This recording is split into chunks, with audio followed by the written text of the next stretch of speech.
এটা কি পৌরসভা নাকি তারা বুলালাবিন জানে পুরো রাস্তার যে অবস্থা এই অবস্থা মানুষ চলাচল করার খুবই কঠিন। মাঝে মাঝে ছোটো ছোটো বাচ্চারা ইচ্ছাতে পড়ে অ্যাক্সিডেন্ট হয়, মহিলারা অ্যাক্সিডেন্ট হয়। আর ড্রেনের যে পরিস্থিতি, ড্রেনের উপরে ডাকনাগুলা ভাঙা, মানুষ সুন্দর করে মহিলারা হাঁটতে গেলে মহিলা আবার কয়েকজনে ফাওয়া ভাঙছে। ওই যে লেবাররা পরিষ্কার করে, তারা সুইপাররা পরিষ্কার করার পরে ড্রেনের মুখ যেগুলো আছে ওগুলো ভাঙি পড়ে থাকে। পরবর্তীতে মহিলারা অ্যাক্সিডেন্ট পড়ে যায়, ছোটো ছোটো বাচ্চা অবস্থা খারাপ হয়ে যায়, কয়েকজন ফাওয়া ভাঙছে।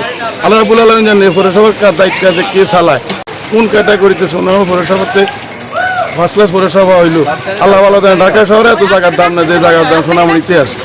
সোনামণিতে কি অবস্থা, বড় 10 তলা কোনো বিল্ডিং না, ভালো কোনো হসপিটাল নাই, না আছে পানির লাইন, না আছে গ্যাসের লাইন। এই পরিস্থিতি আর কি নামে মাত্র।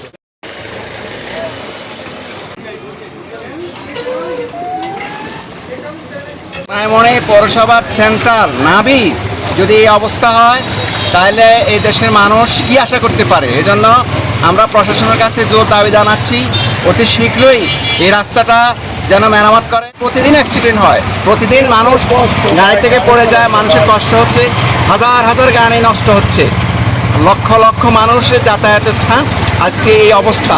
পুরাটা সোনাইমুড়ি পৌরসভায় মনে যেন একটা অব্যবস্থাপনা চলছে। এজন্য আমরা সরকারের কাছে জোর দাবি জানাচ্ছি। স্কুলের ছাত্রছাত্রীরা যাতায়াত কষ্ট হচ্ছে, গাড়িগুলা যাতায়াত কষ্ট হচ্ছে, মানুষের যেন দুঃখ লাঘব হয়। এজন্য অতি শীঘ্রই এই রাস্তাটা মেরামত করার জন্য জোর দাবি জানাচ্ছি। এখানে আজকে দীর্ঘদিন ধরে প্রায় 17-18 বছর ধরে এই ড্রেনগুলো ভাঙা। এখানে স্কুল আছে, আলিয়া মাদ্রাসা আছে, প্রাইমারি স্কুল আছে, সবগুলো ছেলেমেয়েরা এখান থেকে আসা যাওয়া করে। প্রতিদিন না এলেও 2-1টা পোলাপানি এখানে পড়ে, কারো হাত ভাঙে যায়, কারো ঠ্যাং ভাঙে যায়। কিন্তু এটার ব্যাপার নিয়ে কেউ উদ্যোগ নিতেছে না, কী জন্য একমাত্র আল্লাহ জানেন। তাই দেখতেছি প্রতি মাসে 1-2বার সাফ করতে, আজকে মনে হয় 10 বছর ধরে ড্রেনটাই সাফ করে না।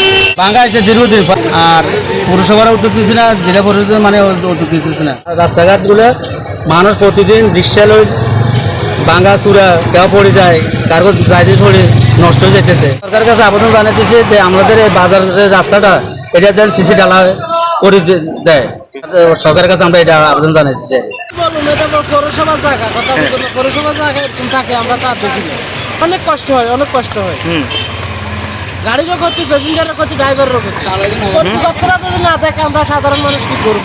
পৌরসভার দামি রাস্তা আর রাস্তার যে অবস্থা, এই এমনি গাড়ি চালাতে বহুত কষ্ট হচ্ছে। পৌরসভার দায়িত্বে এটা এলজিএডি না কার দায়িত্বে আছে, কেউ করে ধরে না এই রাস্তার কাজ। আমরা চাইতেছি এই রাস্তাটা যেন দ্রুত সংস্কার করে।